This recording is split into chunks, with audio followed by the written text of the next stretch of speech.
अस्सलाम वालेकुम guys and welcome to my channel ZM व्लॉग्स। तो गाइज़ जैसा कि मैंने बताया था कि बेनेली TNT 600 फॉर सेल है और मैंने एक न्यू सुपर बाइक परचेज़ की और वो है कावासाकी ZX-10R जो आपके सामने है इस टाइम।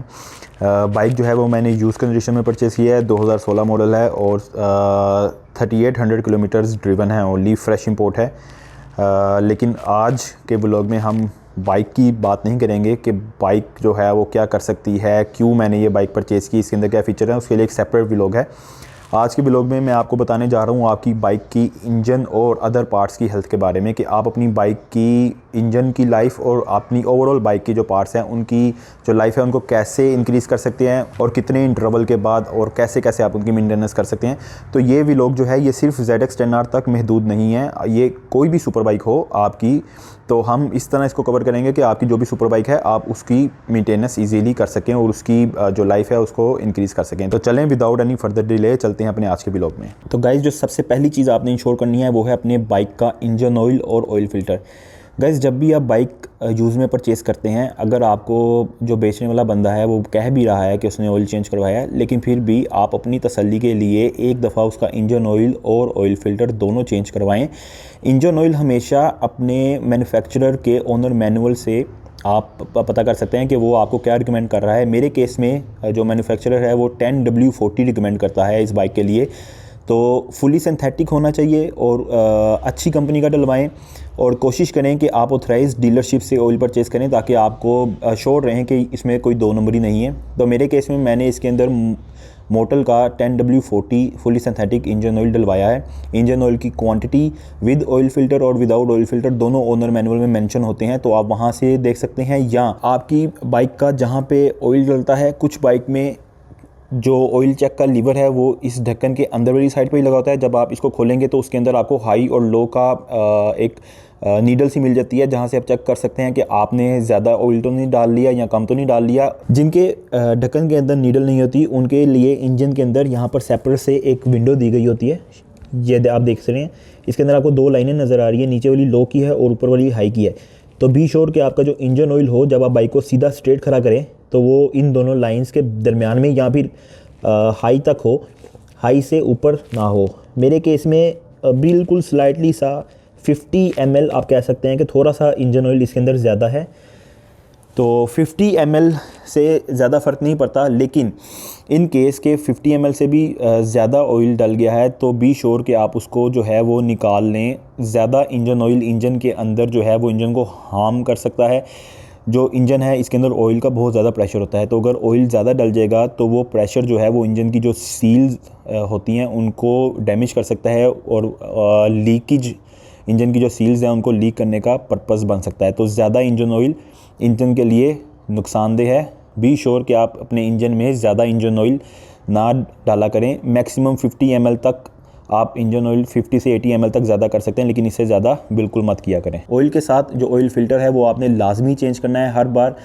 गाइज़ हमारी बाइक के, जैसे कि मैंने आपको बताया कि इंजन के अंदर जो ऑयल प्रेशर है वो बहुत ज़्यादा होता है, तो अगर आप ऑयल फ़िल्टर में पैसे बचाएंगे और हल्की क्वालिटी का लगवाएंगे तो आपको पता भी नहीं चलेगा कि आपका ऑयल फ़िल्टर का जो अंदर से पेपर होता है वो डैमेज हो जाता है और ऑयल जो है वो बगैर फ़िल्टर हुए पास थ्रू कर जाता है। इससे आपकी बाइक के इंजन का ही नुकसान है। तो बी श्योर आप फ़िल्टर अच्छी क्वालिटी का डलवाया करें। गाइस दूसरा क्वेश्चन आता है कि इंजन ऑयल चेंज कब करवाएं, उसका इंटरवल क्या होना चाहिए।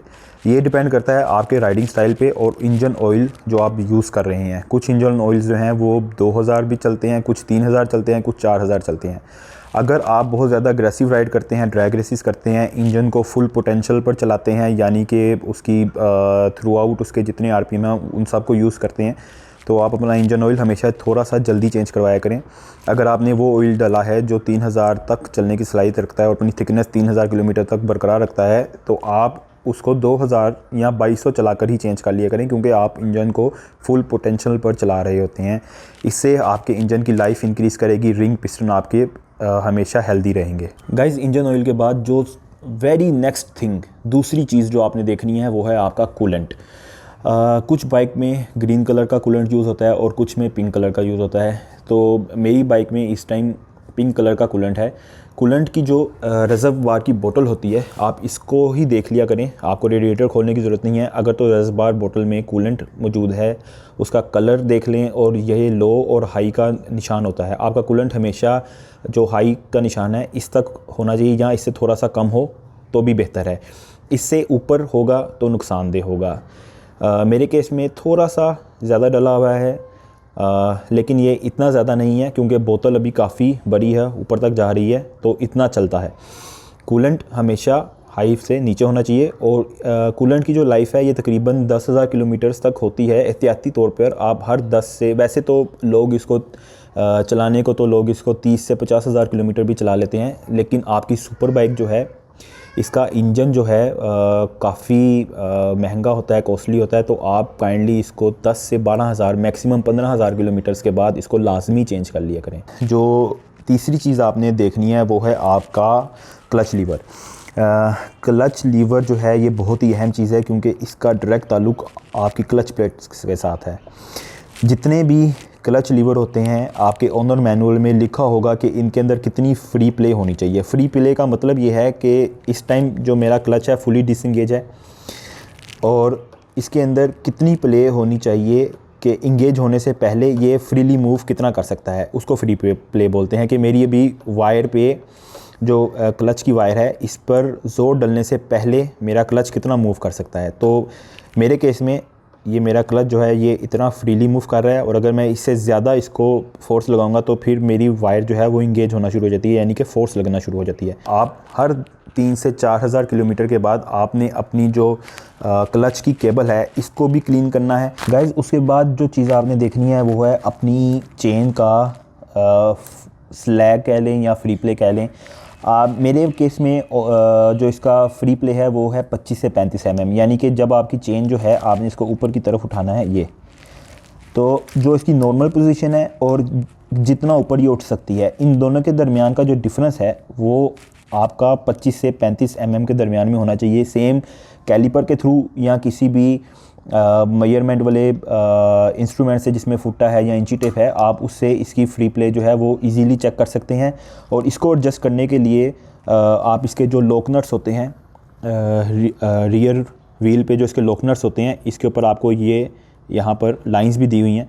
आप इन लाइंस की मदद से इसकी यहाँ से इसको लूज़ कर सेट कर सकते हैं। मैं रिकमेंड करूँगा कि आप ये काम बाहर से करवा लें क्योंकि आपको पूरा व्हील जो है लूज़ करना पड़ता है और उसके बाद आपको इन पेचेस की मदद से एडजस्ट करना पड़ता है। बस एक चीज़ का आपने ध्यान रखना है, अगर आप बाहर से भी करवाएं या ख़ुद करें, कि जो मेजरमेंट आपको यहाँ पर नज़र आ रही है व्हील के इस तरफ, कि ये जितनी लाइन पर है यही मेजरमेंट दूसरी तरफ भी होनी चाहिए, कि इतनी ही फासले पे दूसरा भी होना चाहिए। अगर नहीं होगा तो आपकी जो चेन की अलाइनमेंट है पिछली स्पॉकेट से अगली स्पॉकेट तक की जो अलाइनमेंट है वो ख़राब हो जाती है। तो जब भी आप चेन का स्लैग सही करवाते हैं तो आपने देखना है कि आपकी चेन की पिछली स्पॉकेट से अगली स्पॉकेट तक की जो अलाइनमेंट है वो भी ख़राब मत हो, और वो आप यहाँ से इंश्योर कर सकते हैं। उसके बाद गाइज़ जो नेक्स्ट थिंग आपने देखनी है वो है आपके टायर्स का प्रेशर। जी हाँ, टायर का प्रेशर बहुत ही अहम चीज़ है। आपने लाजमी अपनी बाइक के टायर प्रेशर को चेक करना है। मेरे केस में ऑनर मैनुअल में जो इसका टायर प्रेशर है वो है रियर पे 42 PSI और फ्रंट पर 36 PSI। तो और हमेशा टायर के अंदर जब भी आप एयर फिल करते हैं तो कोशिश करें कि टायर जितना ज़्यादा से ज़्यादा ठंडा हो उतना बेहतर है। जो प्रेशर मेंशन होते हैं मैनुअल्स पे वो ठंडे टायर के लिए मेंशन होते हैं। अगर आपने बहुत ज़्यादा राइड की है, कोई 50 से 60 किलोमीटर राइड कर चुके हैं, तो अगर उस टाइम आप एयर प्रेशर इसमें एयर डलवाएंगे तो इट्स मीन कि वो जो रीडिंग उस टाइम आपको दे रहा होगा वो ठीक नहीं होगी। तो बी श्योर आप अपनी बाइक में जब टायर ठंडे हों तब एयर प्रेशर जो है उसका चेक किया करें और उसको मेंटेन किया करें। टायर प्रेशर की अगर आपकी बाइक में ठीक नहीं होगा, उसका सबसे ज़्यादा नुकसान आपके एक्सपेंसिव टायर्स को होता है। हैवी बाइक्स के टायर बहुत ही ज़्यादा एक्सपेंसिव होते हैं, तो अगर आपका टायर प्रेशर बहुत ही ज़्यादा होगा तो इसकी फ्रिक्शन जो है रोड के साथ वो कम होगी और आपको बाइक की स्टेबिलिटी के अंदर इशू आएगा। और अगर आपकी बाइक में टायर प्रेशर बहुत ही कम होगा तो टायर का जो फ्रिक्शन है सरफेस के साथ वो उसका एरिया बढ़ जाता है उससे आपकी बाइक का जो टायर है वो ज़्यादा जल्दी उसकी वियर एंड टियर होगी। तो टायर की लाइफ के लिए और आपकी अच्छी रोड ग्रिप के लिए ज़रूरी है कि आप अपनी बाइक में अपने वेट के लिहाज से टायर प्रेशर मेंटेन रखा करें। इट्स मीन हर राइडर जो है उसका बॉडी वेट यहाँ तो कम होता है या ज़्यादा होता है, तो आपने देखना है कि आप अपने बॉडी वेट के लिहाज से आपको कौन सा जो टायर प्रेशर है वो सूट करता है और आप उसके साथ अपने टायर प्रेशर के साथ 1-2 PSI तक प्ले कर सकते हैं। तो गाइज़ इसके बाद आ जाती है सबसे ज़्यादा ज़रूरी चीज़ और वो है आपके ब्रेक पैड्स। जी हाँ, ब्रेक पैड्स वो चीज़ है जिसने ना सिर्फ आपकी ज़िंदगी बल्कि आपकी बाइक को भी बचाना है। तो ओनर मैनुअल में जो मेरी बाइक के लिए रिकमेंडेड है वो है 1 mm थिकनेस, कि जब मेरे पैड 1 mm थिकनेस तक पहुंच जाएंगे तो तब मुझे अपनी बाइक के जो ब्रेक पैड्स हैं उनको रिप्लेस कर देना है, चेंज कर देना है। और उसकी थिकनेस जो है आपको नज़र आ रहा है यहाँ से, मेरे केस में मुझे यहाँ बाहर से ही पैड नज़र आ रहा है। अगर आपको मुश्किल हो रही हो अपने पैड की थिकनेस लेने के लिए तो आप अपने कैलिपर को यहाँ से इसके हाउसिंग से खोलकर अपने कैलिपर की जो अंदर माउंटेड पैड्स हैं उनकी थिकनेस आप ले सकते हैं। गाइस उसके बाद हर बाइक के अंदर एक क्लियर पाइप होता है जो उसके एयर बॉक्स और थ्रोटल बॉडी की तरफ से नीचे की तरफ आ रहा होता है।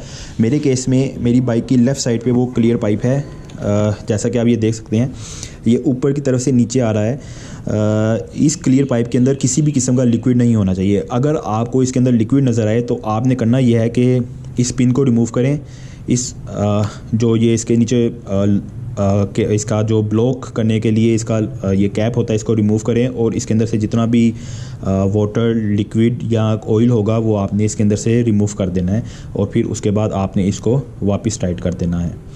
तो ये लाजमी चेक किया करें, इस क्लियर पाइप के अंदर किसी भी किस्म का लिक्विड नहीं होना चाहिए। तो गाइज़ इन सब चीज़ों को देख लेने के बाद अब आपने अपनी बाइक के वो पार्ट्स जहाँ पर आपको गंदगी या जो उसका एक्स्ट्रा ऑयल या ग्रीस नज़र आ रही हो, आपने उसको क्लीन भी करना होता है। हर 2 से 3 हज़ार किलोमीटर के बाद आप ये काम कर सकते हैं।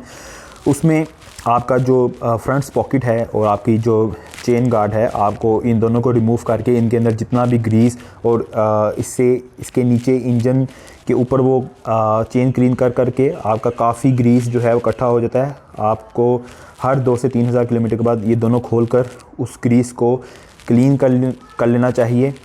अभी हम आपको दिखाते हैं कि हम अपनी बाइक की जो स्पॉकेट है उसको कैसे क्लीन करेंगे। और उसके अलावा आपको जो रेडिएटर है इसको भी क्लीन करना चाहिए। अगर आप हर हफ्ते वॉश करते हैं तो जो हर 15 दिन के बाद आप इसको जो है चेन को क्लीन करके ल्यूब कर लिया करें। या फिर अगर आपकी राइड बहुत ज़्यादा ही कम है, आप महीने में 2 से 3 राइड ही करते हैं, तो फिर आप ये जो चेन क्लीनिंग प्रोसेस है ये आप महीने में 1 बार भी कर सकते हैं। तो गाइज़ ये था हमारा आज का व्लॉग, उम्मीद है आपको पसंद आया होगा। इसी तरह की इन्फॉर्मेशन वाली वीडियोज़ आपके लिए लेकर आते रहेंगे, लेकिन उसके लिए ज़रूरी है कि आप अपना प्यार दिखाएं, चैनल को सब्सक्राइब करें ताकि हम मोटिवेटेड रहें और आपके लिए फ्यूचर में इस किस्म की वीडियोज़ लेकर आते रहें। तो stay tune with our channel, मिलेंगे नेक्स्ट व्लॉग में, तब तक के लिए अल्लाह हाफिज़।